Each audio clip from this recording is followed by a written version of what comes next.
Hello and welcome everyone to tonight's show. We're going to be talking about a topic that's extremely close to my heart and something that I believe that should be at the forefront of information, at the forefront of everything that's being talked about in the media today. So I'm very excited to introduce Paul Burton, Pastor Paul Burton. Hello, how you going? Hi, Julie. How are you? And thank you for having me. Thanks for coming onto the show. I know you've had a really busy day, so I really appreciate your time. I know that we're all pretty busy with everything that's been going on. It's a full-on time for a lot of people. A lot of terrible things happening on the planet. It's very difficult, out of control, actually, in my view. Yeah, same here. And this is why, when I saw your interview with Gabby, I was like, I have to try and get you on the show as well, just because we need to talk about this, talk about the children and what's happening in Australia, because I think the majority of the public, the masses, wouldn't be even aware that there's a trafficking system in Australia. But before we do dive into into the topic, maybe just talk a little bit about yourself, about your past, and how you actually got into working in this field.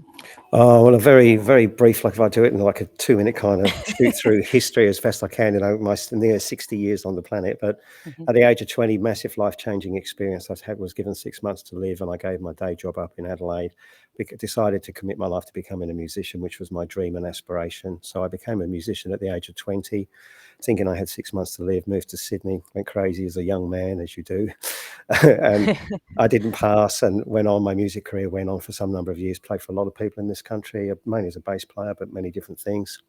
And then I got into environmental work and doing a lot of environmental activism as a musician, growing and as aspiring as a musician. I wanted to write songs about people and places that were important. I think a musician, as a bard, I consider myself more a bard. We have a responsibility to entertain and educate. So I got involved in environmental activism, and that connected me out northwest New South Wales with the mob, with the Indigenous community, fighting to protect cultural sites against the lead in the lead forest with Whitehaven coal and the Pilliga situation with coal seam gas. So that got me in touch with the Indigenous community, and that's where I met Auntie Mimi, who was an Aboriginal elder out of the Pilliga, and she started the Grandmothers Against Removals. And I made that woman a promise about 6.5, 7 years ago. She's passed away now, that she only had a couple of hours of contact with the children once a month, and one of them she hadn't seen for about 6 months when I met her. So I said, Auntie, I'll help you to get to see your children, because this can't be right. You can't only have to, that little time with your grandchildren. And that was most probably the beginning of my nightmare, because I had no idea how bad this department was and what was happening to the Indigenous and how long it had gone on for. And that led me into a situation where I was targeted on and pepper sprayed and assaulted trying to help a very young Indigenous child, and it went viral on social media, and the government then dragged me into court, put suppression orders on me, and I've been fighting ever since. So I've been at war with the government, trying to expose what I call state and federal condoned child trafficking and child abuse, which is right under everyone's noses in this country. All children's courts are closed in Australia, and people need to ask some serious questions about that. When I hear these stories like yourself, yeah, it's absolutely tragic about even going through that experience, but like, look how much you've learnt from that, and now what you're able to do when it comes to fighting, being a voice for the children. I think that's absolutely it's so courageous, and we need more people like you. So I guess my next question is, how did you start to piece together, I guess, the connections with the involvement, because this goes so deep.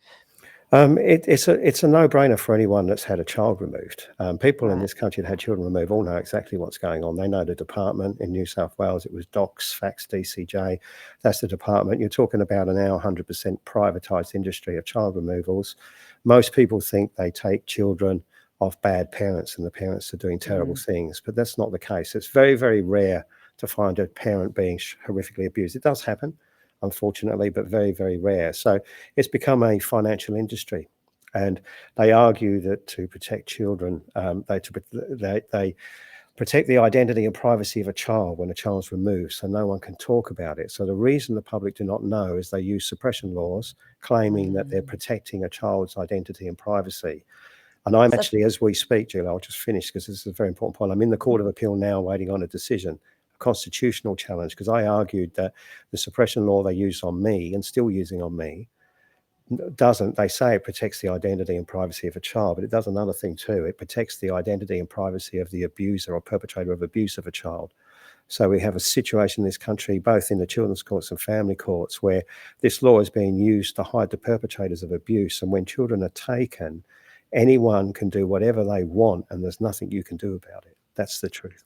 Is that Section 105? Is that what you're talking about? New South Wales, 121 under the Federal Act, and there are different kind of equivalents in the different states and territories. But New South Wales is called Section 105. Right. Okay.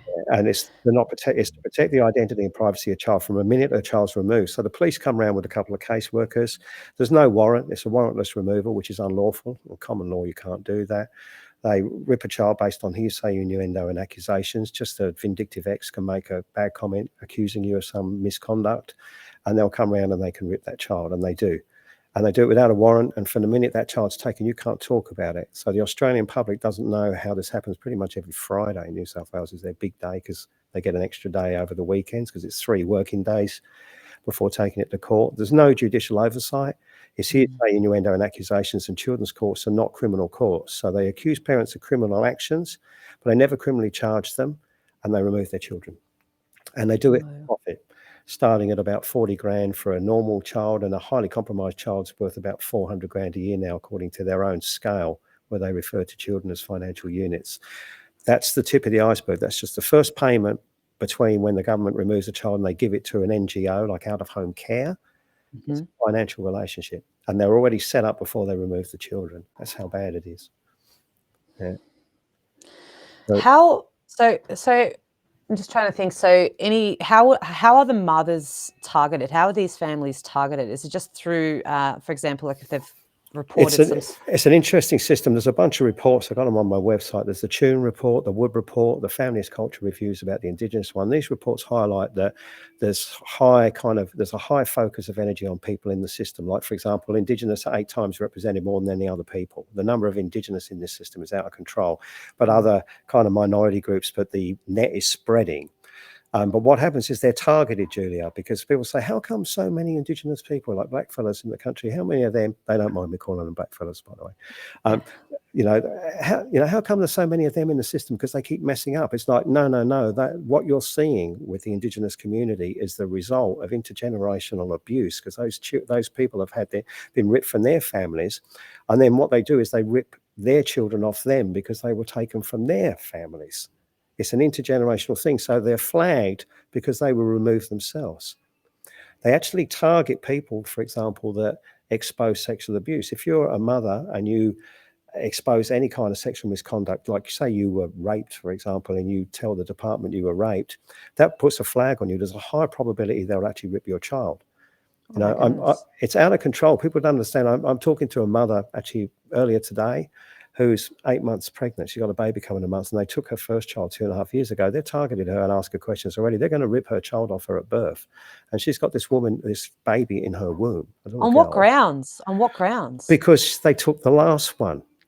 Okay. That's the grounds, right? Okay. But she said that, but the last one, you didn't have any right. You took the last one at birth. She'd never even been a mother. They said, on the grounds that you could do something wrong. Well, that's ridiculous. She didn't do anything. So they make stuff up, these templates. People need to understand. They accuse people of all these things, like abusing their children, control issues. There's a system. The first thing is they get a flag. Somebody reports a family. They go there and say, look, we need to just check everything's okay. We want to come in and check your place. They're normal person, and this affects 1 in 35 Australian children. Okay, so this is not a small issue. People think, it's not going to happen to me. 1 in 35 children at the moment, and growing. Right, so they come around and say there's a report of harm. There's been a report of some issues, and we want to come in. A really good parent says, it's the government, they'll be okay. I'll let them in, and they'll see everything's fine. But no, they start building a case to remove the child because there's no money in keeping the family together. The money's in removal. Right. This is what it's about. It's about money. So they start building a case. So they come in and they build a case very, very quickly, and it can be based on anything. I've seen cases so draconian that it's things like fridges not working and, smoke alarms and stuff like that, showing the fact that the child's at a risk of harm, as they call it. Anything that they can associate with it, what they call a risk of harm. And they just make these templates up. Cannabis, for example, say somebody smokes pot, a bit of pot, that can become a risk of significant harm. That's the drug issue. So they actually do rip children just because a family member smoked cannabis, which I can assure you, for me, many years ago when my children were very young, I smoked a bit of pot. I was a musician, like A it's lot of not, people have. bit whoopee-doo, Yeah, but that's not a exactly. reason to take a charge. Georgia and Luke said this, so, but these are the things they do, and they accuse parents of criminality and absolutely gaslight them in these closed children's courts. Sounds like they're not actually being there as a corporation or for whatever organization they're presenting themselves in. They're not actually supporting the families at all. No, they're not. They claim to, but they don't. DCJ, Department of Communities and Justice, but it's not about communities and justice. It's destructive. They remove children and they decimate families, one after another. The minute they come into anyone's life, it instills fear in their hearts and they panic. People are in panic because these people can remove caseworkers, social workers, like caseworkers. They do very minimal skills, 2-year and a half, 2-year course, very minimal social degree. They get more power than judges. They can actually decide to remove a child, and there's no judicial oversight. It's not a judge or a magistrate. It's just based on the information they put together. And we've actually had cases with, caseworkers that actually had sex with a woman's partner. And so vindictively, they're just taking the children because they can get away with it because nobody can do anything about it. Once the child's taken, you can't do anything about it. It takes nearly 2 years now to get to establishment in the closed children's court. So it'll take 2 years to try and get a child back if all the reasons for the child being removed are wrong. And then when you get to that 2-year point, they'll argue that the child's bonded with the new carers. Unbelievable. So you're not going to get that child back. Your chance of getting that child back is about as close to zero as it gets. If you've got legal representation, you've got no chance. If you're self-represented, you've got a tiny bit more than no chance. That's what we've seen. So you said that the child's court is a closed court. I thought they were open courts. No. All children's courts in Australia are closed. So technically, they're open until they close them, but they're closed courts. They actually called 6 security on me 2 weeks ago up here in Broadmeadow Children's Court. I'm trying to help a family. I actually went in as a support person the first time, and they asked me to leave. They wouldn't even let me stay as a pastor and a support person. To help a family that really been done over big time. Each story I tell you is shocking, What's an example of a story? Because I think people need to hear. Okay, I'll tell you a story because I can tell you as long as I don't identify the children and individuals and things like that. So this is just, say, one recently. A guy and his wife, beautiful couple. They Indigenous, actually got Indigenous Korean blood in them. They got 4 children, 2 of their own children, 2 of them are foster children that they've been foster parents for 3 years. Great people. The guy did have some criminal history 8-10 years ago, but he's really been on the straight and narrow and done a great job. He's got his life together. They're cleaners. They do fantastic work for people. 4 children.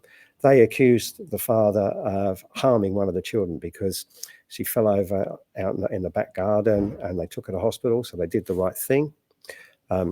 As you would as a good parent, to make sure the child was okay. There was some report in the hospital saying they may have a concern about what was going on.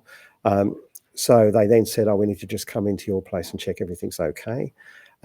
So he, being a good guy, said, come in, it's all fine. And then they started building a case. Then they came round with what's called a Section 173, and they actually ripped one of the child that was claimed to be harmed, pulled the child out, screaming, pushed the mother out of the way and dragged them off to the hospital. It was horrific for this child, claiming the child needed to be taken for a health check. It was shocking what they did. And they didn't even have the right to do that.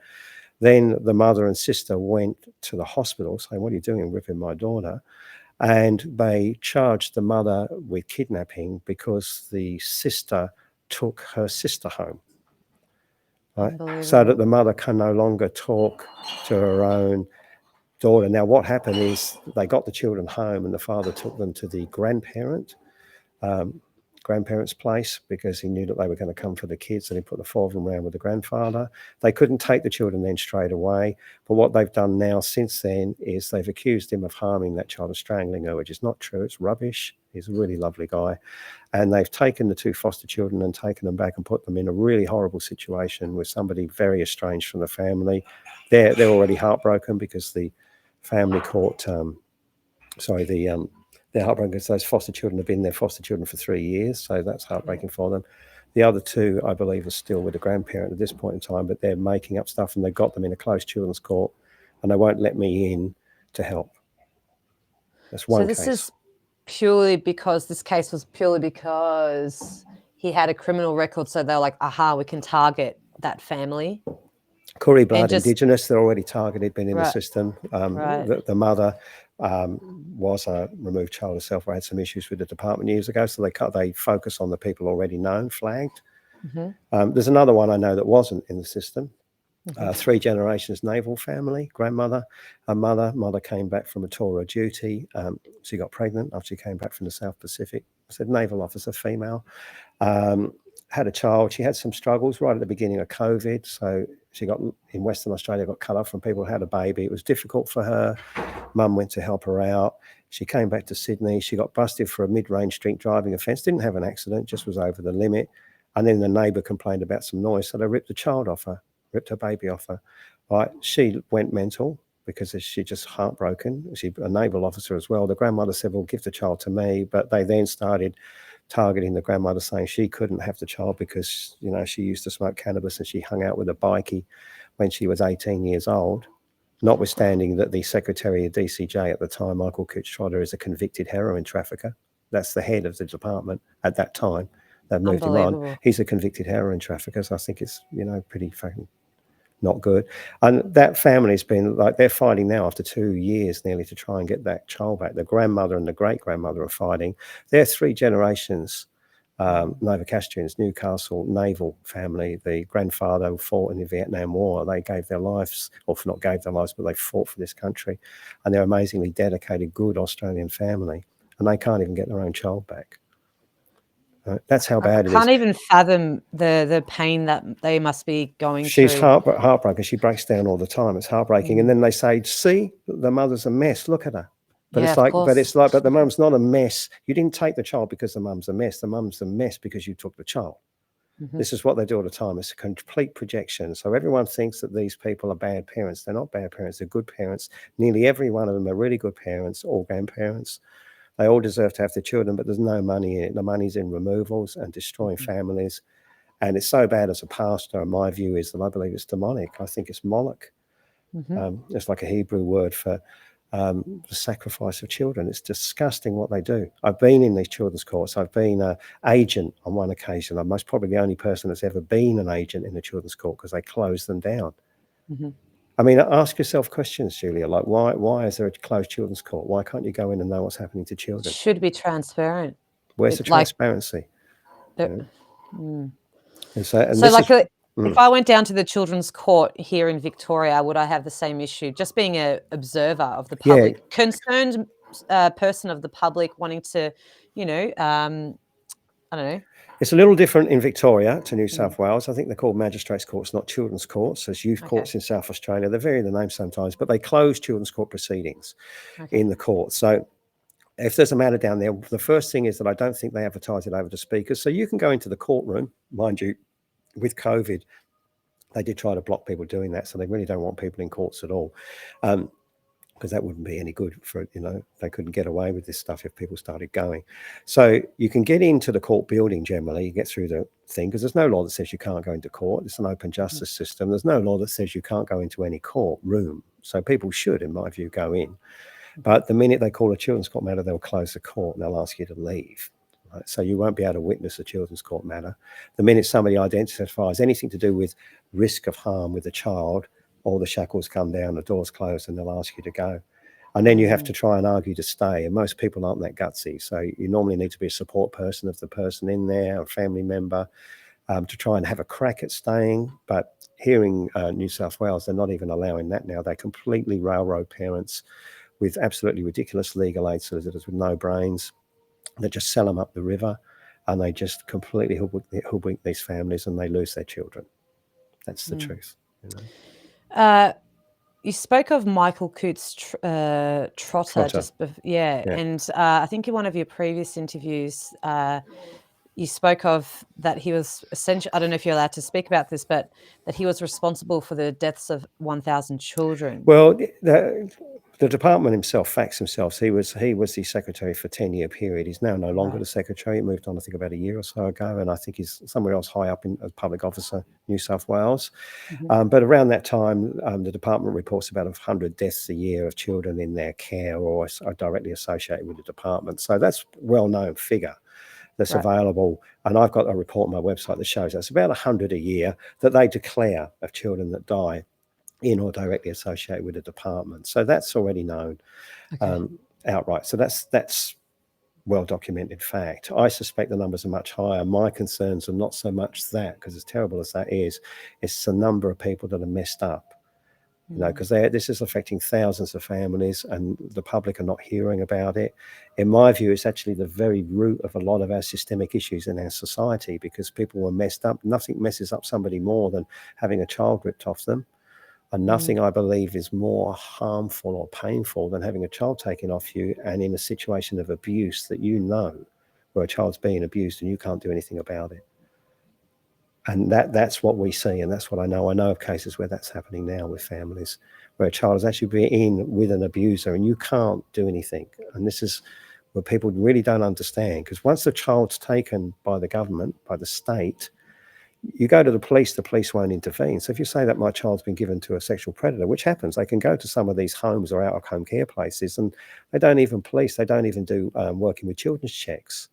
I know one organisation up in Queensland with a 13-year-old girl, and there's all these different workers coming in all the time, and they can do whatever they want in there, and no one does checks on anything, right? So those children are really vulnerable, and no one takes the responsibility like a parent. In the system, the government continually moves positions like ministers. Nobody's ever responsible for that child like a parent. So they're much, much higher risk of harm. This is why it's well documented that children, the state government make a lousy parent. Yeah. I've been trying to process this for a very long time. It's taken me a long time to actually start speaking out about it, or just having conversations with people, because it's such a heartbreaking thing to know that it's actually occurring perhaps in our own neighborhood, People, yeah, they don't want to believe it, Julia. Exactly. And so my head goes to, well, if you're for example, especially a truther or someone with a media platform. And I know that some people have been speaking about it. Obviously, there's a few people, but it's just not enough, and it's not good enough. And why aren't people researching it more? Maybe, I'm not saying everyone, obviously, but especially if you've got a platform. Have you been in contact with any of the? Yeah. A very good friend of mine, Graham Bell, who's getting a lot of flack from people about he's tried everybody. I had a very brief connect with Ricardo Bossi, but I haven't brought this up in detail. Monica from Reignite Democracy knows about it. We've been talking to people about the Russell Pridgeon case that I would mention before this show started. Julia, I mean, that without doubt is most probably one of the most important cases going on, that we're instrumental in supporting those people. And that is a shocking, may I share, because I think it's really important, because a lot of these so-called freedom movement people are not talking about this, but this is it right in your face. Here's a case with a guy called Patrick O'Day, Russell Pridgeon, a grandmother called Anne Greer, and about 4 or 5 others, Cassie Wadder or Cassie Doubleday as a name, and some other. And this group got accused of being part of an international child trafficking syndicate. Russell and Patrick were the head, 2 lovely white South Africans, and they said they're trafficking children, stealing children, trafficking them out of the country. They've got millions of dollars overseas. They've got a yacht, and they're stealing children. And they put it all over the media, and it was just like, what? It was disgraceful. And these people were absolutely massacred by the media. Now, it turns out that they're all just parents and grandparents fleeing because the family court fouled them because their children were being returned to known sexual predators, with numerous cases of child sexual abuse being ignored by the family court. And these 2 guys, Russell and Patrick, are 2 South Africans that were just trying to help a couple of those parents independently, right, with their children who were running because they didn't want to give their children back to horrific child sex offenders. And they made up this rubbish about them. And now that case is ongoing. And some parts of it, you're talking, I've got a letter about it here, but you're talking about 4, with 2 of the children in there's 42 independent reports of abuse. These children had genital herpes. They were bleeding from the anus. There's disgusting stuff. He was a doctor. This is really horrific, blindingly obvious sexual abuse. Now, this government is criminalizing. Russell was a doctor? He's the doctor, yeah, Yep, and that's that's right. why it came to his attention, and he had to That's do right. something to help the mother because she was fleeing. Because look what is happening to my children. This is real. These parents believe this. I've got a testimony of one of the children here on my computer. I've seen it. I believe the testimony of this 6-year-old boy. I believe he's telling the truth, and it's shocking sexual abuse. Right? That child was taken off the grandmother who had lawful custody and given back to the abuser. Right, this is what happened. There's a case in Northern Territory, this same thing, and they're charged with conspiracy to defeat justice, this ridiculous law that they're using at the moment. Now, this case is right now. In February, there's a hearing to try and get this matter stayed because this has been 4.5 years. The grandmother had an ankle bracelet on her for 2.5 years. They've massacred these people. Russell lost his license to practice as a doctor. He didn't do anything except try to help children. They try to protect children from harm, and they're being treated like criminals. This is the truth. Now, that case is going on February the 8th as a big date, Brisbane District Court. Now, we've been asking everyone, this is Operation Noetics.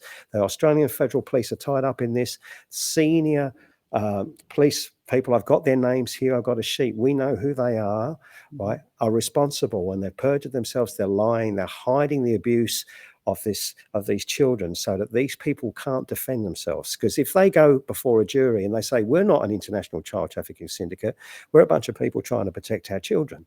We're parents. We're just parents and grandparents trying to protect our children because the family court failed us, child protection failed us, the police failed us, everyone failed us, and we're trying to protect our children. That's a massive case to me. One of those children, I heard, this is hearsay, so I have to be very, very careful. So this is not fact, but I heard this from a solicitor who spoke to a whistleblower who was one of the children's reporters that heard the testimonies from the twins in this case. And one of those children identified a former prime minister. Okay. Oh, this is the Gracie Hughes case? No, it's not the No? Gracie Hughes case. No, you see, this is the thing. This is Russell Okay. Prugian's case, right? Okay, Like the case I'm talking about. That's another case which identifies senior public officers. Yeah.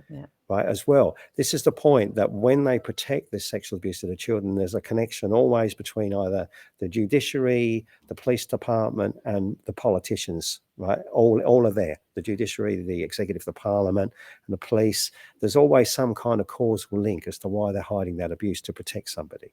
So here we are with this thing that everyone talks about, everyone going on about the P word, pedophilia, everything. Here it is right in your face with the case. And none of these people are talking about this case.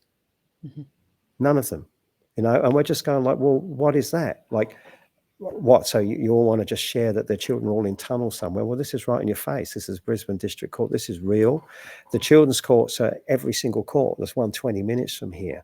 I'm telling everybody, you've got massive constitutional change to say that they're using these laws not to protect the identity and privacy of children, but protect the perpetrators of abuse. And they're doing it everywhere. And we're dealing with thousands of children being abused right under our noses in this country, which is a world leader for child sexual abuse of women.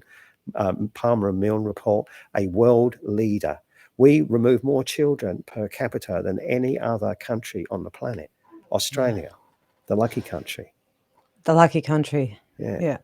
The persecution of the Indigenous in this country has been absolutely astronomical. People still don't want to address it now. We know more about the American Indians and what happened to them than we do our own cultural decimation here.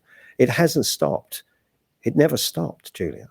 They're removing more children, Indigenous children now, even though some of them only got 1/8 Koori blood in them. They're removing more now than ever. The net's spreading wider. It's a massive multi-billion-dollar industry. It's about $7.5, $8 billion in Australia alone. It's a global child trafficking industry run by our own government with private organisations going right through the Christian groups and everything, right under our noses.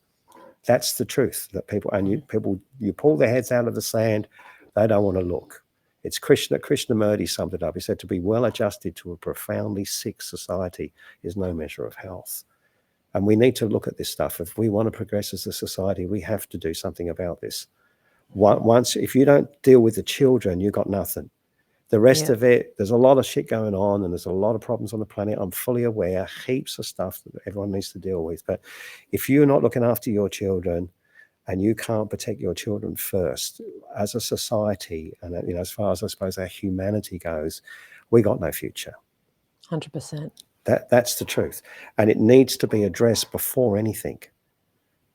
It really does, because until it stops, we're not going to stop the decimation of these people and what's happening to them. And it is heartbreaking to have to deal with suicides on a near weekly basis and people sending you pictures of dead children, which happened to me 3 days ago. This is my life. Right? And people go like, well, how do you manage? I struggle. I have to pray every day. That's why I'm a pastor. But this is, I cannot keep this up. This is 5.5 years of this. I'm doing what I can to help people, but this is out of control. You know? That's, yeah. I know Just let that all sink in, you know? I know, I'm sorry, and I'm talked a lot. No, don't be sorry. We need to speak about all of this. I'm very, very it's hard. passionate. Yeah. You know, I'm seeing a few comments from people here, and I know it leaves people a bit stunned, but this is the truth, and this is what needs to be addressed. My constitutional challenge, for example, is in the Court of Appeal, New South Wales at the moment. I was before Justice Lemmings, Justice Kirk, and Justice Bell, the former president of the Court of Appeal. And I raised the constitutional challenge of Section 105, saying that it has another side, that you argue it protects the privacy and identity of a child, but it also protects the privacy and identity of the abusers of children, and it enables the government to do whatever they want with children and abuse them. And this does happen, and it's happening every day in this country. The Indigenous know it all too well, and it's now a multi-billion-dollar industry, and they're removing children for profit. And it's disgraceful. That's it. Sounds like with all the stories and the cases that I've been made aware of, it sounds like once the child is taken away, there's almost next to nothing that you can do. So is it more now about stopping that happening? I believe How so. do we, I'm sorry, I didn't mean to interrupt. I've been No, you're talking over fine. you. But look, I argue it is. It's like what I learned from coal seam gas. We learned this when we were fighting coal seam gas out with the farmers out northwest New South Wales. It's like once the coal seam gas rigs got onto your land, it was a bit weird. Like if they phoned you up and you communicated with them, that meant even if you said don't come on, if you communicated with them, that meant they were negotiating. So they came on your land. So you had to ignore them completely and put up trespass signs. And then they couldn't come on. And if they did come on, and you revoke the common law right of entry, which is the right of no trespass, trespass rights, fundamental common law, then that was the only way you could stop them, because once they came in, it was too late, right? They destroy everything, and that was decimating for those farmers and destroyed their aquifers and stuff. So the only way was to block them at the gate, literally lock the gate, which is where that whole movement sprung from. It's the same with the department. They come and say there's been a report, we need to come in. You go, no, you can't let them in. You got to say no, there is no report, and there is no harm. You don't have no right to come into my house. You're not welcome in my house unless you believe I've committed some serious indictable offence. You got the police and they want to charge me, and you come with a warrant. You're not coming in my house. You got to block them at the gate. And because once you let them in, they're going to start building a case to remove the child. They don't come into people's lives to help them. They come to remove children. They're child removalists. They are. Right? They're not child protectors. It's projection. Everything's upside down. That's right. And actually, that reminded me of a video that I saw of the federal police out in Northern Territory actually storming through a door of a private property with the signs up. They had all the things. They were trying to stop them from coming in, but they're actually using force and what lengths do we have to go to protect our children? Because these criminals, that they will go to any lengths to take these children. So this is a war in our own homes. It is, yeah. I think a guy that's become a very, very good friend in my journey over the last 5.5 years, Graham Bell from down Griffith. His story is amazing, Julia, because he was the first person I met that was actually successful against the department. They're trying to take his grandchild. They're unsuccessful. But this man knew his common law rights better than anybody. He's, in my view, one of the greatest legal minds that's ever lived, even though he's almost like he's just a fruit picker and tin collector in Griffith. He has an amazing mind, but he loves his grandchild, and they tried to rip that child at birth from the mother, and he did everything right, and they kept coming and coming for months and months on end, and it got so bad. And because he knows the mafioso down there, and he's had a pretty rough upbringing, Graham, he's involved in guns and all kinds of violence as a child and been through pretty shocking stuff. But he ended up getting to the point where he had to phone up the secretary, it's actually the support person, the deputy secretary for Michael Cooch Trotter, and he actually got to the point where he phoned that Simone Walker, her name was, Mace Brody still is, and phoned her up, and he said, "Oh, Miss Walker, it's Graham Bell here. You've been trying to take my, the secretary's been trying to take my grandchild now for about 10 months, and I've done everything right and provided everything they need, but they've even tried to get a warrant unsuccessfully. They've come round, they keep trying to come in my house, and I said, you can't. They keep coming back, and they're hounding me and hounding me. They tried to rip the child at birth off the mother. I've had enough. So can you please just kindly let Mr. Cooch try to know that I've decided that I can kill about 17 caseworkers." There's a bit before that. What he said is, "I'm a very devout Christian. I'm a great believer in God and the Bible. And I had a look to see what God would do to protect his children. And I found Exodus. And in Exodus, he killed the firstborn of all the Egyptian children. So please let Mr. Cooch try to know that I've estimated I can kill about 17 caseworkers. So prepare 17 coffins. And not only am I going to kill the caseworkers, but I'm going to kill their children. And please don't tell me it's not personal. This is my grandchild."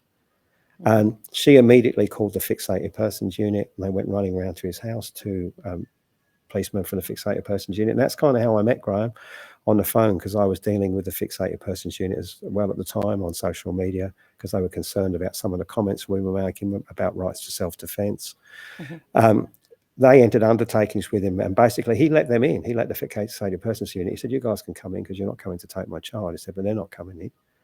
And they did it. They ended up doing a deal with Graham and said, "Look, if we keep him out of your life, will you just stop broadcasting on Facebook and going off?" He said, "If you don't come near my grandchild and my family, you don't have a problem.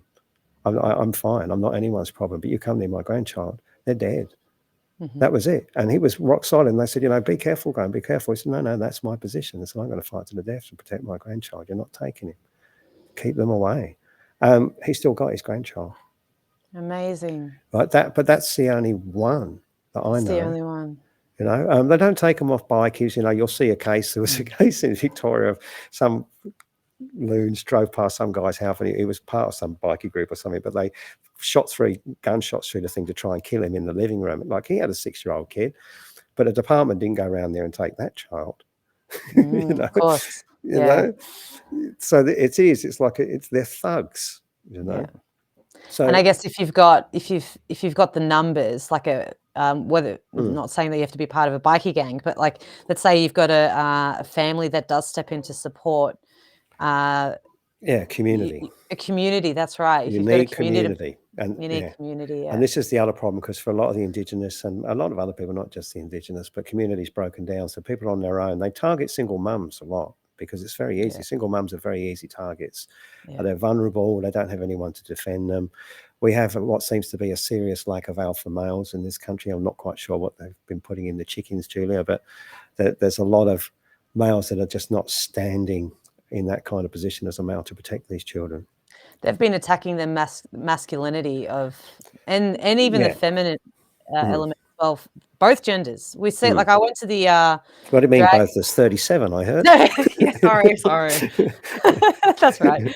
No, I can't keep up. No, I went to the drag event yesterday out in Beechworth. That's the second time I've been, just to see what they're doing, observing. And I went yesterday, and what they're doing with the children is that essentially, under the name of being all inclusive and accepting of others, as we know, everything's inverted, right? So they're actually being extremely divisive and confusing the children, because it's all narcissistic behavior. It's all fueled with the ego. They're confusing them about, very low states of consciousness, because they're confusing them about, for example, questioning their own genders, and it's all sexual. It's all sexualized. You got children, babies, toddlers. This whole hall was filled with teenagers and children, and their comedy acts were. There was one comedy act. One lady got up and put her hand up and said, "Hi, so hands up, who's bisexual here? Who's this?" And like this sort of stuff. It's just they're poisoning children's minds. I saw a case, and I was just waiting for one of my matters, a criminal matter against me that's been going for 5.5 years for this constitutional challenge. But I was waiting in the local court for a very brief appearance to get an adjournment, and just had to appear. And I don't have to go in now because I've got it kind of under control, but I go along sometimes because I find it entertaining. But I was in the court, and this guy came on the screen, and he was in like Parkley. prison or something like that, had been arrested, and he had really long hair, very effeminate, in his late 20s or early 30s. And the lawyer came on and said, Your Honour, we've got Chris up on the screen, but just for Your Honour's information, Chris is actually identifying as Pamela, as a female, blah, blah, blah. And so Pamela's like waving on the screen, and I'm looking at it, and I'm watching it. It's like some kind of comedy show. And the magistrate looks, and then they read out the charges. And this person had sex with a bunch of children. They were horrific charges. And the guy's sitting there, and he's just smiling there, doesn't give a toss, and he's had sex with all these children. And it sounds really graphic, reads it all out. And then the magistrate says, oh, well, we'll list that down for your hearing, or blah, blah, blah, and you're pleading guilty. Yeah, no worries, pleading guilty, great. We'll list it down for 4 weeks for that, like that, and we'll come back down. You're okay with that, Chris? I mean, Pamela? And he says, yeah, I'm all good, wave like that. And then the magistrate waved back like that, all really lovely, and they went click, and I'm just watching it going like, are you kidding me? Like, and the other thing, I mean, it's like Monty Python on steroids. I'd call it Ponty Python, I think, because basically, if you get to that point and you, like, say, if you were a male like me, say Pastor Paul, and I'm convicted of some crime, I could get right up to being sentenced. And when I say Pastor Paul or Paul Robert Burton, you're convicted of such and such. So, Your Honour, please, Pauline. Now, if I do that, I'm going to a women's prison. Like, I'm serious, right? This is nuts. It's nuts. This is nuts. We're living in a seriously sick world. Seriously sick. This it's is so nuts. in your face, and you try to speak to people about it that are like asleep and indoctrinated, and you just get attacked. Here's another one. This will blow your mind. I'm at the Children's Court in Sydney. So because I'm so tired, I'm having this. Surrey Hills Children's Court. I'm in there waiting to help another mother, actually the Naval family, and this woman comes up to me, and it's a bit like, because I played music for many years, I was telling you, it's almost like being a rock star in court world, even though I'm one of the few people in there. This woman comes up and says, oh, Pastor Paul, I heard so much about you, and she tells me about it, and she's in court, and she's got like a 6-year-old child that was taken off her a year ago. Seems like a lovely lady, and the child is with this guy, but she's in court because she's trying to raise to the court a problem, but they're not helping. But her son's struggling because Christopher, the worker for the son, is now identifying as Amanda. And so the 6-year-old struggling with the gender transference of the new carer he's been given to and taken off of his mum to be given to. Mm-hmm. That's true. And I'm going like, what the hell? Like, are you serious? But that's it. So they've taken a child off what's a good mother and given it to somebody who's changing gender. And this child's struggling with that at 6 because he doesn't understand why the boy's becoming a girl. That's the culture. That's where we're at now. This is how disgusting this is. It makes you feel so powerless, doesn't it?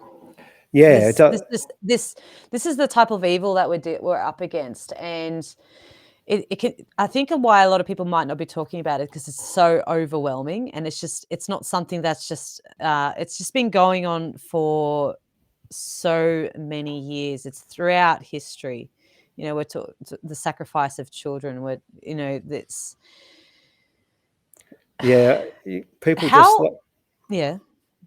Yeah, I've got some interference on your line. I can still hear all right, but just some funny sounds coming.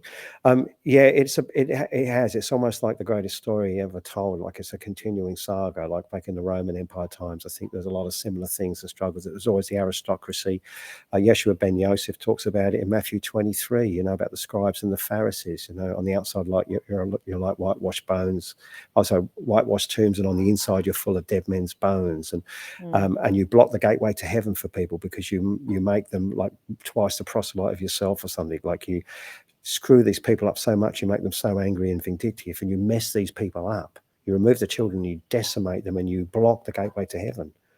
So I believe it is true, and I think we're in a spiritual war. Graham and I talk about this a lot. This is a spiritual war because I need spiritual skills to deal with it. I have to pray when I go in continuously and be in a state of devotion and prayer just to deal with going into these buildings and these places and going into these courts and actually fighting for the right to be in there and to help these families, especially these children, and do something. And I feel almost at times like the last man standing. And I see people everywhere, and lots of people active online, and all these people in the freedom movement saying, we're doing this, we're doing that, we've got to do this and do that. And I just go into these places, like I am again this week, doing what I can for these families. I feel helpless myself because the situation is near impossible for anyone to win. It's heartbreaking. And I just wonder where everybody is. I go, where are all the people? These are our children. What's happened? Why are we not protecting our children? For those who are listening, because I know that I've spoken to a couple people just, casually about this topic, and, people don't know where to start. If they do want, there are some people that do want to help, but they don't know where to start. Just the practical first couple steps. What's something that you might, I know it's such a big thing, but how, maybe just what are some suggestions that you could perhaps offer for people? Well, the first thing is to watch shows like this with people like us talking about it, because the whole point is to educate and raise awareness. right. This is what we're doing. So watching this is a good start. There's some stuff on my website. I have a long blog history, paulrobertburton.com up there. We also got a site called the New Templars.faith. The New Templars.faith. That's something Graham and I set up. It's very early days, but we actually set up a Templar movement. Thank you. Yeah, there I'll it just is. copy and paste the other. Yeah, the New Templars.faith. We're putting blog posts up there. There's a musing section on there, and we're doing some interviews and discussions with Dee McLaughlin from Gumshoe News, an investigative journalist and film director. They're trying to get a film together about this at the moment and other things, and a few other people. A lovely guy called Cole Donk, Graham Bell. That's it, New Templars.faith. And there's a musings, I think /musings, which is like a blog with some videos on there. But we're talking about the Russell Pridgeon case there. There's a 1-hour video all about the details of the Russell case, some of the other things there. So we've started that. We're trying to do it weekly, but just to give some kind of education, and that's helpful in those cases. Aside from that, really, that's just what we're doing. I suppose there's numerous reports on my website. Anyone else, there's heaps of stuff. There's a whole bunch of reports on there that people can actually go and see actually what's happening and see the information that's available, publicly available. Show that we're not making this stuff up. It's very real. I don't really know what else. I think it comes from a heart space. I trust in Creator, Julia. So Creator guides me. So quite often what I do, and I'm glad I'm reminding myself because I forget sometimes, but I get like goosebumps, and I just trust what God tells me to go and do. So sometimes I'll actually go to a case where I think all the reasons don't make sense. Okay. Like I go, what's the point? I've got to go all the way down to Parramatta. This woman doesn't have a hope. She hasn't seen her child for 2.5 years. They ripped him at 13. They brain damaged him and forced him into a coma. Now he's really messed up. He's in Sherwood House. It's disgusting what they've done. She's never getting a child back. She spent all the money she had. She's lost her home and everything fighting for this child. What's the point? And Creator gives me goosebumps and says, "You go." And so I go, okay, I'll go, but I don't understand why. Because I do. I actually get a physical thing happen. It comes over me. So I go.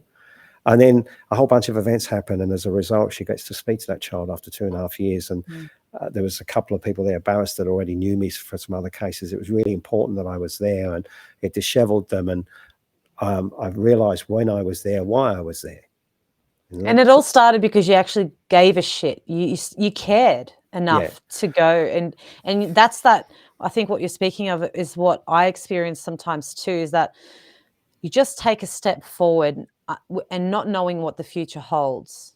It's the unknown. But if you're in that present moment and you trust and you're in line with Creator and you care about what you're doing and what you're fighting for, and something as dark as this, the doors do open because they've been closed for a long time. And I think having courage to speak out about issues so dark as this gives strength for other people to do the same thing. And so that's what we need to do. The levee's going to break soon, I believe. I talked to a number of families. People are busting to tell their stories, and there's thousands of them, and they're shocking. They're not because of the suppression laws. They can lock you up. They're trying to deport me, Julia, because I'm a permanent resident. I'm not naturalized. So if they get a conviction on me, they can deport me. They deported another guy called Coy Garcia when they ripped his children, and he fought for 7 years. He got deported back to the Philippines. Right, so they'll try and deport you and shut you up if you talk about this. They don't want people to know. Right, so everyone's suppressed and they're in fear. They're living in fear. And these people that have their children removed are frightened because they may never get to see their children at all. And the department behave like kidnappers. It's like they only get 2 hours a month anyway, sometimes 30 minutes on Zoom a month with their own children. It's disgusting. That's the average. Like the average is 2 hours a month. right? That's how much they get to see their children. And like an axe murderer get more time with their own children. This is the whole point. This is how bad this is. And it's like, oh, we haven't adopted them. Yeah, but it's worse. They don't get to see them anyway. So I can't even remember what I was saying now at the beginning of the thread. Sorry, again, because I'm tired. But were you talking about people? You were being deported. They're threatening you with being deported. It's the fear. So people are Other- bound by fear, and that's what's stopping them. And it's fear that binds and love that sets us free. This is another spiritual thing. So you've got to overcome fear. These people have to. And what I'm doing is I'm telling the stories without breaking any of the laws, because I'm suppressed under 105 already in one case, but I can talk right about these things without giving any information away and give all the disgusting details of the toxic abuse that's occurring. And I did it on a show recently, and the guy was absolutely gobsmacked because I went into quite some detail of the abuse of the child, and they're just almost vomiting at how disgusting this is. Right, when you're talking about people with these devices to rip the anuses open so that they can get off more when they do it to them, and this is the stuff that's appearing, and you're not hearing about these shocking, disgusting things. But I called it, but I can tell the stories for these families without breaking 105 or 121, which is very, very difficult, and hence bring it to light. And remember, some of these parents are so traumatized themselves that they're frightened, and if they recognize you're talking about their case, even they can be triggered. There's like a vicarious trauma associated with this as well. That's very difficult to deal with. It's a Pandora's box. Like I believe when the levee breaks, this is going to go off like you wouldn't believe. I really do. And I don't know when. And it seems everyone's in fear because no one's talking about it. Oh, you and I are here talking about it, but we'll have a few hundred viewers or whatever. My own group's 500,000, whatever, sometimes more, but it's astounding because these other groups got thousands and thousands of people and they're all talking about 5G, which is important. Talking about other things, COVID, of course, COVID's important. You don't want them injecting their children. Yes, I get it. Again, children in care, they just do this all the time. They always give children to those parents that will inoculate, in a family court and take them off the ones that won't. For COVID. So they're ripping children. Using COVID as another risk of harm. If you don't get the COVID shot, the child's a risk of harm. They can rip the child. Right. So it's happening more and more all the time. It will affect everyone eventually. I said 1 in 35 now. So people think it's not going to happen to them. Well, when it does, they're shocked. Especially now where you've got the government and the schools acting like the parent. I spoke to a parent a few days ago. Her child came home and said, they were being taught in sexual education, they were being told that, if she gets impregnated by a boy, that they can take her to the doctor and not tell her. You don't have to tell your parents. You don't have to. You don't have to tell your parents if you want to. Change your gender now. I'm not sure the age of that. Oh, no, it's disgusting. Parents will have no rights of their children. They already don't, actually. And so if they actually speak up about it, they will lose their children. Yeah. And this is just like your everyday, family. So when you say things like, "Oh, it won't happen to me," what is this all about? And these parasites, they're not human beings, in my opinion. They are doing everything they can to go after every single child in this country, on this planet. Absolutely. And that is what's happening, and people need to wake up to it and they need to do something about it. And I think it's a spiritual thing, and you've got to stand and you've got to overcome fear, and people need to start to talk. Russell's fighting in the courts. Him and Anne and Patrick are standing tall in that court. It's an open court. Technically, they're going to try and close it, but they're just standing there and saying, you guys are the criminals. You're the people hiding the shocking sexual abuse of children. If I may, in that Russell, February the 8th is the big next day for this, But it basically... they got sent an email recently, and it was for them to make admissions. It's like, you've got to be kidding. Admit to what? Protecting children. And he responds, and he said, in response to the proposed admissions, I admit nothing. However, I will make the following admission. I admit that I continue to be astonished that apparently normal, ordinary Australian men and women in the CDPP, the Commonwealth Director of Public Prosecutions, continue to deny and conceal the abuse of children, and there's the names of the children, when they must realise that by doing so, they ensure ongoing forced contact with the men whom the children have identified as their abusers. Inevitably, these children will be subjected to ongoing abuse as a direct consequence of the misfeasance and criminality of the CDPP and the AFP, the Australian Federal Police, as well as that of the officers of the Family Court and the State Police and the Townsville Child Protection Investigation Unit. This is all to do with Operation Noetics. Right, so he mentions a lady called Hannah Arden, who explained how so many ordinary German citizens became drawn into the state machinery of the Third Reich. And he also goes into an experiment called the Milgram experiment, where 60% of the people coerced actually ended up killing people in that experiment, to show you how easily people are manipulated. You know, he says, I come from Zimbabwe. And remember with Russell, this man at one point was treating 200 people a day, black people in Africa that have been shot by the government, and his job was to try and put them together, get the bullets out of them, and get them out of these places without being known they were shot, because if they known they were shot, they got put in jail. This is Russell's history. These guys come from apartheid. These are good people. You know, I come from Zimbabwe, a veritable fountainhead of corruption, but you see in Zimbabwe, it's only what you see in Zimbabwe, it only involves money. In Australia, it involves the trafficking and rape of children. At trial, the unrepresented defendants will have a perfect forum to expose the criminal actions of the AFP and the CDPP and the Family Court and the Townsville CPIU before them. We have all the evidence that we need to expose the crimes against these children in open court, and we will do so. You know, and here the twins and were sexually abused by their father from an early age. The twins began to disclose sexual abuse at the ages of 3 and 4 years, and there were 40 mandatory reports by 13 different reporters in relation to that abuse. There were another 20 mandatory reports of sexual abuse by such and such and his associates. The court-appointed supervisor, which appears to have been suppressed by the ICL, the Independent Children's Line, didn't even release that information, right? Professor Frida Briggs, AO, viewed the evidence and the forensic interviews of the twins and was horrified by what she saw, right? This is disgusting. She wrote comprehensive reports, which are in the brief of evidence. So all this is in those there. All of this evidence is in the case, and they're still accusing these parents, right, of criminality, right? Despite these adverse findings, the police did not reinvestigate. So this is here, right? So despite what Frida Briggs said, they did nothing, right? Angria, the grandmother in the case, she actually had lawful custody of her grandchild at the time. They accused her of kidnapping her That's grandchild. insane. She had custody. She was the grandmother. And she was awarded custody by the family court. They accused her of kidnapping her own grandchild that she had custody of. She hasn't running anywhere.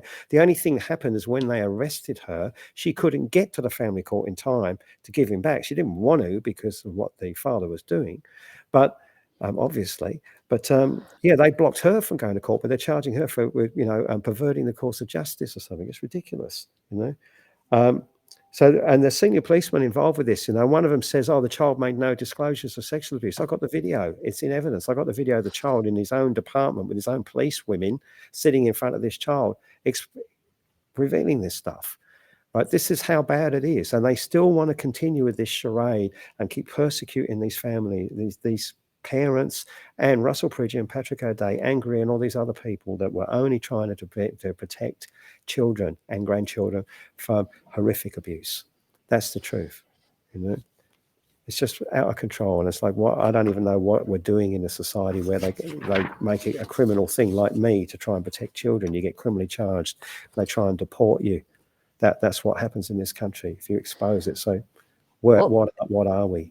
The thing that they're doing, like you said, is they're projecting it and just blaming it and charging these innocent people.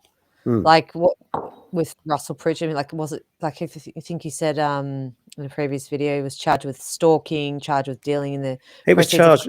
Yeah, it was like all this stuff that without any evidence. He was stalking. The person he was stalking was like over 400 kilometers away and never met him, I don't think. So it was impossible. The proceeds of crime was because he bought a yacht. He did have a boat, but he'd been a doctor his whole life, and he had a very humble boat. I can't remember if it was $100,000 or something he spent, but he saved up for it as his dream because he loves yachts, So he's got one boat. And they said, it's proceeds of crime, but they had nothing. They said he had $1.5 million stashed overseas. So he couldn't get Centrelink. He couldn't get legal aid. They cut off his job. They took off his work as a doctor, even though he didn't do anything wrong, and absolutely decimated him, and then persecuted him in the media, along with Patrick O'Day and all of them, smashed them in the media. 5.5 years ago, they called me an anti-medicine cult leader and projected me all over the planet too, when I got pepper sprayed and assaulted when an innocent child was ripped from a loving family. That's what they do. And then they persecute you and they say all this rubbish about you. And then you get abused by people everywhere for being a monster, right? They just project this rubbish onto you. That's what they do. That's their only weapon, really. Yeah, and that's the reward. It's a bit like, Yeshua ben Yosef. It's almost like pint-sized Jesus because, trust me, I have no delusions. I am not Jesus, but not by any stretch of the imagination. But the whole point is like a pint-sized Jesus thing because it's like you get persecuted for your good work. Like you try to tell people the truth about this and expose it and help the families, you just get persecuted. People just attack you for it, accuse you of kind of things, project stuff on you. You're the pedophile, you're this, you've done that. And it's like, what the hell? This is what happens. And all you're doing is talking really honestly about what you're experiencing from direct experience, being truthful and forthright with people and saying, you need to listen to this stuff. It's very important. And you need to support these people in the courts. Because if you don't go in the courts, they're going to get away with this and they're going to keep returning children to sexual predators. And you mentioned the case, up in Northern Territory with Grace Hughes. It's another one, similar kind of energy. This is the same kind of shit going on. And it's real and it's happening. It's happening in the family courts, happening in the children's courts. And this country is a world leader, and it is state condoned and federal condoned child trafficking and child abuse. And it's right under your noses in this society now. That's incredible. One question I've always been wanting to sort of start conversation around, still around the children, is obviously we're both musicians, and the music industry is probably one of the most satanic industries, along with a lot of other industries. Have you heard of much, I guess, any sort of stories around child trafficking in the music industry here in Australia? No, to be honest, I haven't, because the music industry to me is a disaster. I was very disappointed at COVID at how few people actually stood up and started to sing. Once upon a time, particularly in the late 60s when we had Woodstock and stuff, educating and entertaining people, entertaining and educating people was paramount. And musicians and artists with credibility told amazing stories about really important events, and they sung the history of the people and what was occurring. We don't see that much. I do it a little in my maturing years. I did it when I was younger as best I could, and I still perform a bit. But I'm very disappointed that more musicians don't stand to raise awareness. As far as corruption within the industry, I think on an international level, there's some very appalling things going on, and there's a lot of reports coming out of Hollywood and places. I don't know. I'm very careful, Julia. I don't say anything I don't know or I don't have firsthand experience about. I have to be very careful. So I've heard a lot of things about that. And I do believe a lot of the rituals I see now in performance and art and music are really appalling and disgraceful and disgusting. And it is like Sodom and Gomorrah kind of thing. It's just like absolutely debauch. We human beings have a sexual nature. We have that, and we're bound by concupiscence. There's all kinds of spiritual things. I'm fully, and things as human beings I'm fully aware of and understand. And I think consenting adults in their private spaces is their business to a degree, and everyone will deal with that. That's fine, and between them and God and whatever. But what we're talking about here is a whole new level of corruption and disgraceful pornographic behavior and the decimation of culture and the destruction of everything that we have as humans in our humanity. So it's really out of control. And the music industry, unfortunately, you see a lot of that. You see a lot of decadence and corruption now, and a lot of sexualization. And this is not beautiful art, and this is not raising awareness. I played on Kevin Carmody's first album. He's the guy that wrote From Little Things Big Things Grow, the Indigenous performer. He wrote amazing songs, Kev, and a true testament to us of great singer-songwriters. And there's been a few others in this country, but not many really telling the stories of the people. They've really attacked the arts, the music, because, as human beings, we are creative in just by thinking thoughts. We create, we manifest, we create, we coexist, we create the reality that we all live in. And so when it comes to the arts and music, such a when I think about when I write, I have to go into a really sensitive, vulnerable place, because it's something that I have to tune into my heart space about. Not everyone does it that way, but and so they've really targeted that and they're using that as a weapon, because think about frequency. we are all frequency. Everything is energy. Everything is moving. Nothing is actually really solid. It's all moving. It's all so if they trap us in a certain frequency, like with this music, with lyrics, because words are so powerful. Think about mind control. The use of words is one of the most powerful elements in mind control. Yeah, that's why Along with where the word spelling comes from, like spells. Words are very, very powerful. They are. And when they're harnessed with specific chord progressions and, frequency, You do it's it in just like court. You do it in court too. You apply the same thing, but it's just like being a musician. But you say the same thing. You say, look, unfortunately, you have no probability of success. Your argument against me is foredoomed to fail. You have to keep telling them over and over, asserting positively your position. Right? You'll never succeed, right? Because I have the truth on my side. So you will never succeed in what you're doing. You have to keep asserting. You cannot, if you fall into the spells, to them they keep repeating things. You're this, you're that. So you have to reaffirm in the positive all the time. Just like as an artist, like you're not going to win people going out there saying, I'm not real good at what I do, and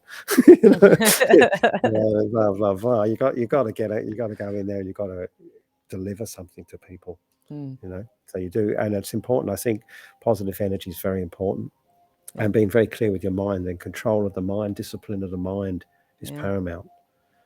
Definitely. Well, we're living in an information war where everything is, they've mastered the art of the mind when they've been experimenting on children around like MK Ultra for since it goes back years now.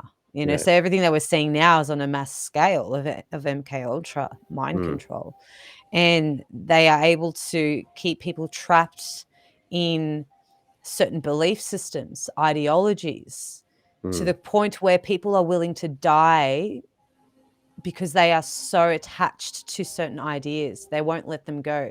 And it's incredible how they've been able to get away with that for so long. And it's a serious, that's why it's a spiritual war, because we've been disconnected from our heart space. We've been disconnected from Mother Earth, from the natural world. Everything's synthetic now.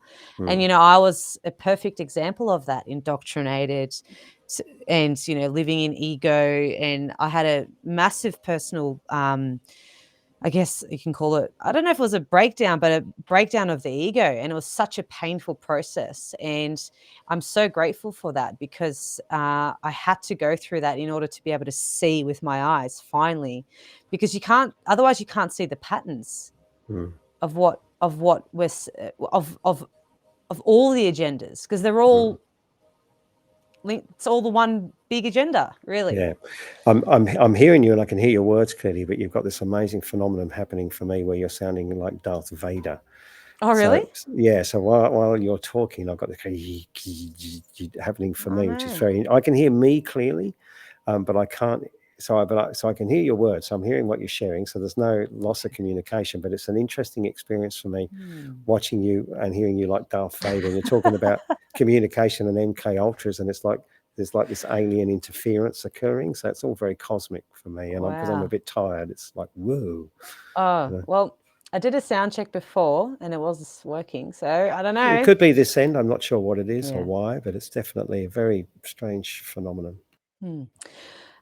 Is there any final things that you want to say? I think we can probably start to wrap it up with.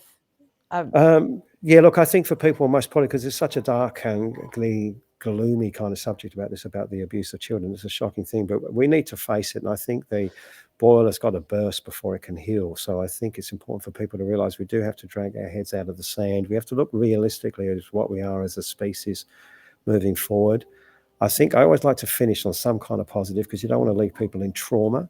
So I think, I think on a spiritual level, moving into the age of Aquarius and being a bit of an old hippie, when the moon is in the 7th house, and Jupiter aligns with Mars, all of that stuff. So moving into the age of Aquarius, it does augur a time where humanity learns a lot from its disgusting lessons. And at this time, we're really at a peak of absolute debauchery and disgusting stuff. And it will burst, and there will be a positive outcome from that moving forward. But we're in for a journey and a half, So I think that's must be a nice positive way. And what I might do, if you can hear me all right, is I might just play a tiny piece on my trusty little ocarina. Yes, please. Right. That'd be great. And this was called the Gomeroi Lament, or the Lead Forest Lament. It's only a very short thing, and I wrote it for Elizabeth Humble, Auntie Mimi, from the Grandmothers Against Removal. She's the grandmother that started the movement, her and Hazel, to try and get the Indigenous grandchildren back that I met in northwest New South Wales, who's passed now. But I made her a promise I'd try and get her 2 children back. I was never successful in that, unfortunately, and she passed away. But it was what opened the doors for me, and realised how corrupt this department was and what happened. So it's what blew the veil for me. And this is just a little musical piece came when we watched the lead forest being destroyed by a mining company called Whitehaven Coal, and we're all watching it. And it was the Lead Forest Lament, or the Gomeroi Lament, Gomeroi Gamilaroi mob, northwest New South Wales, because the people in the land were one. So it's just a tiny little lament.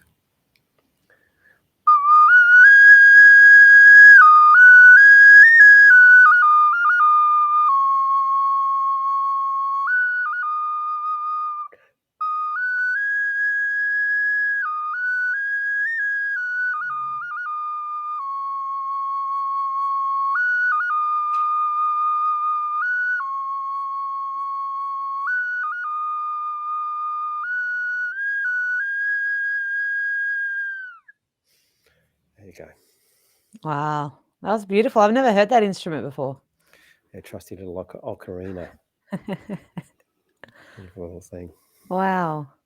Thank you so much for that. And thank you so much for coming on tonight. I know you've, as I said, you've had a really long day, and but yeah, I really appreciate it.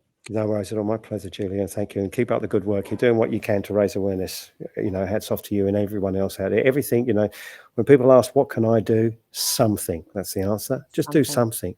Because that's how you started, by doing something. Now you're doing something. That's all you have to do. Something. Do something. Please. That's right. Yeah. All right. Well, thanks, Paul. Have a awesome night, and hopefully we'll reconnect at some point in the future. Absolutely. God bless. Thanks, Paul. All right, guys. So thank you so much for tuning in. Please share this out there. This information is really important. And also, I'll be uploading this video, as I always say, to BitChute and Rumble. So for those who aren't on Facebook, and yeah, sign up to our mailing list, and I'll add all the links after the show as well. Thanks for tuning in, and I'll see you guys hopefully next week. Bye.